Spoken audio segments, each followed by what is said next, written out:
नमस्कार दोस्तों, आज मैं यूनानी थिंकर प्लेटो का पार्ट 7 बना रही हूँ, जिसका टॉपिक है प्लेटो का फांसीवादी विचार। इस वीडियो में मैं प्लेटो के लॉज के बारे में कुछ चर्चा करूँगी। ये नोट्स और भी इम्पोर्टेंट होने वाले हैं, इसे अच्छे से देख लीजिएगा और शॉर्ट नोट्स बना लीजिएगा। प्लेटो के फांसीवादी विचार। प्लेटो अपनी पुस्तक रिपब्लिक में आदर्श राज्य की परिकल्पना करते हुए फांसीवाद के समान दार्शनिक शासक को असीमित शक्तियाँ प्रदान करता है। प्लेटो व्यक्ति की तुलना में राज्य पर बल देते हुए सावयवी सिद्धांत का समर्थन करता है। प्लेटो राज्य द्वारा नियंत्रित शिक्षा का समर्थन करता है और लोकतंत्र की भर्त्सना करता है।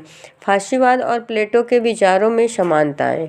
दोनों में राज्य की सर्वोच्चता को महत्व दिया गया है और व्यक्ति की स्वतंत्रता को कोई स्थान नहीं दिया है। राज्य के हितों के लिए व्यक्ति के हितों की आहुति देने को उचित ठहराया गया है। प्लेटो ने दार्शनिक राजा के निरंकुश नेतृत्व को स्वीकार किया है। फांसीवाद भी एक नेता एक दल की निरंकुशता स्थापित करता है। प्लेटोवाद और फांसीवाद दोनों का कुलीन तंत्र में विश्वास है। दोनों विचारधाराएं मनुष्य के कर्तव्यों का उल्लेख करती है, अधिकारों का नहीं। शिक्षा के बारे में दोनों के समान विचार हैं। दोनों राज्य द्वारा संचालित योजना प्रस्तुत करते हैं। दोनों शिक्षण का विशेष पाठ्यक्रम देते हैं। दोनों का उद्देश्य नेतृत्व की शिक्षा देना है। दोनों विचारधाराओं के युग में राज्य का सर्वोत्तम स्थान था, यद्यपि दोनों का स्वरूप भिन्न भिन्न अवश्य था। प्लेटो के समय नगर राज्य थे, जबकि 20वीं सदी में इटली राष्ट्र राज्य था। फांसीवाद के अनुरूप प्लेटोवाद में पाई जाने वाली इन सतही समानताओं के आधार पर कार्ल पॉपर जैसे विचारक प्लेटो को फांसीवादी कहते हैं, परंतु प्लेटो का सूक्ष्म और गहन अध्ययन किया जाए तो स्पष्ट हो जाता है कि फांसीवाद और प्लेटोवाद में आधारभूत अंतर है। प्लेटोवाद और फांसीवाद में आधारभूत अंतर निम्नलिखित प्रकार से है। प्लेटोवाद नैतिकतावाद पर आधारित है और फांसीवाद नैतिकता विरोधी है। प्लेटोवाद आदर्शवाद है तो फांसीवाद यथार्थवाद है।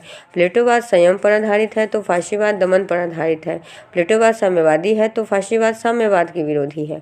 प्लेटोवाद शांति पर आधारित है तो फांसीवाद हिंसा पर आधारित है।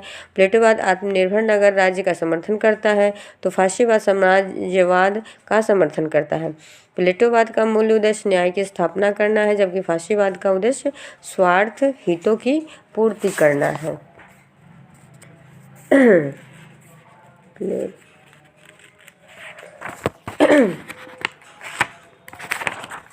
उपादर्श राज्य संबंधी विचार में लॉज के बारे में प्लेटो के लॉज के बारे में कुछ चर्चा मैं कर रही हूँ, जो इस प्रकार है।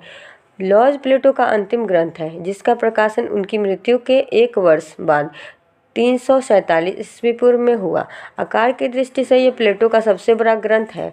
समाजशास्त्री और वैदिक विश्लेषण की दृष्टि से यह एक महत्वपूर्ण कृति है। साहित्य सौंदर्य और दार्शनिक पक्ष की दृष्टि से रिपब्लिक और लॉज में तुलना नहीं है। लॉज में प्रतिपादित प्रमुख सिद्धांत आत्मसंयम का सिद्धांत है। रिपब्लिक में प्लेटो ने न्याय को आदर्श राज्य का आधार माना है। लॉज में वह न्याय की व्यवस्था को स्थापित करने के लिए आत्मसंयम को आवश्यक मानता है।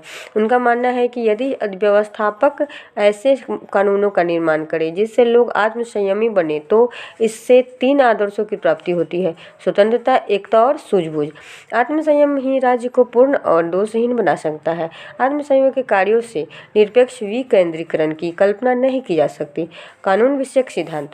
प्लेटो की रिपब्लिक का आदर्श राज्य एक ऐसा शासन है जो कुछ विशेष ऐसे प्रशिक्षित व्यक्तियों द्वारा संचालित होता है जिन पर किन्हीं सामान्य नियमों का कोई अंकुश नहीं होता, जबकि लॉज के राज्य में कानून की स्थिति सर्वोच्च है तथा शासक और शासित दोनों ही उसके अधीन रहते हैं।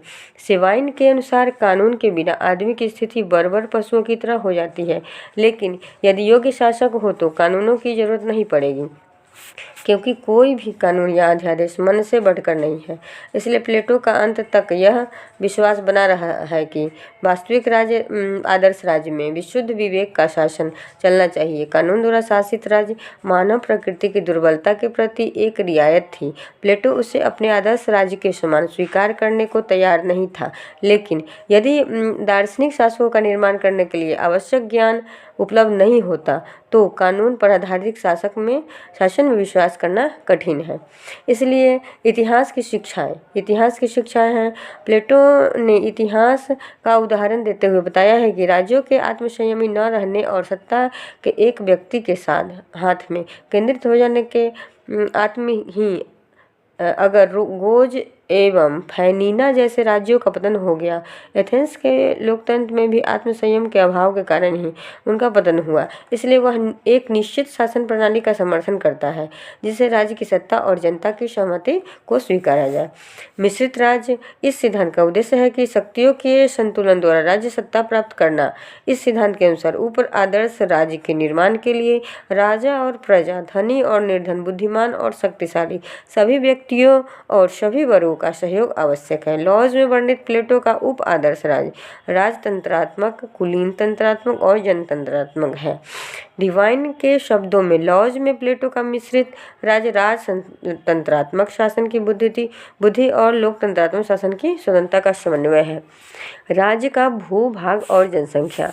प्लेटो मानते हैं कि राज्य के तट को समुद्र के किनारे नहीं होना चाहिए क्योंकि इस प्रकार के राज्य में बाह्य व्यापारी नजर रखते हैं जिससे राज्य को खतरा हमेशा बना रहता है। दूसरी ओर राज्य में नौसेना भी लगानी पड़ती है जिससे अनायास ही राज्य पर अतिरिक्त व्यय बोझ पड़ता है। साथ ही राज्य के व्यापारी भी समुद्र का लाभ लेने के विचार से समुद्री व्यापारी की तरह असीमित होते हैं जिससे राज्य की एकता एवं अखंडता पर भी खतरा मंडराता है। इस प्रकार प्लेटो भूभाग का समुद्री तट के किनारे न होने और राज्य की जनता का समुद्री व्यापार न करने के पक्ष में समर्थन करते हैं।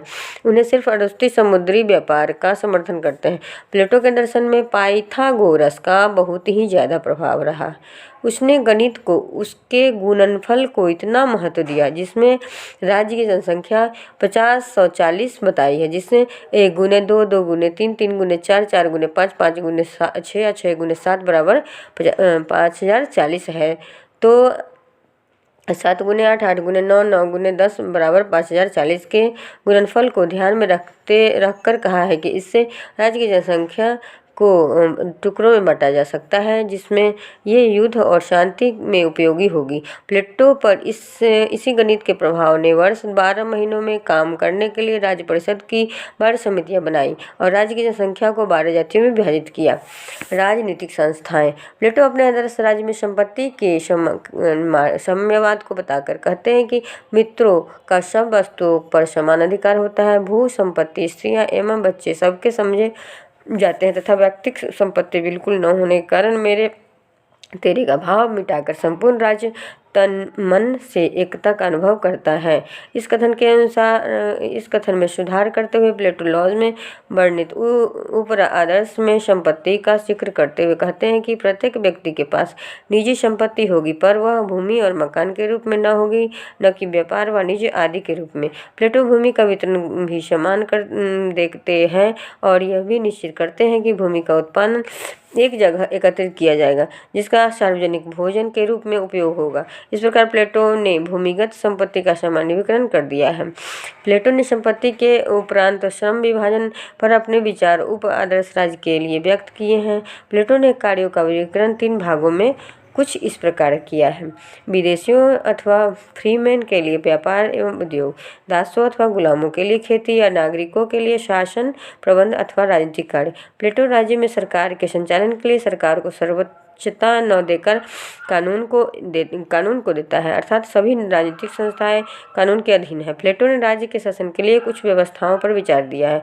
प्लेटो राज्य चलाने के लिए एक साधारण सभा की बात करते हैं जिसमें सभी 5040 राज्य के सदस्य होंगे। उनका काम अन्य संस्थाओं के सदस्यों का चयन करना, सेना के अधिकारियों का चयन करना एवं कानूनों में परिवर्तन करना आदि होंगे। प्लेटो का सलाहकार बोर्ड की बात करते हैं जिसके सदस्यों का निर्वाचन साधारण सभा से होगा। यह निर्वाचन 3 बार किया जाएगा, अर्थात पहले 5040 से 300 सदस्य, 300 से और 100 सदस्य। इस प्रकार सलाहकार बोर्ड 37 सदस्यों में मिलकर बनेगा। इन सदस्यों की उम्र 50 से 70 वर्ष होगी। ये बोर्ड कानून का संरक्षण करेगा, साथ ही सलाहकार बोर्ड परामर्श की भूमिका निभाएगा।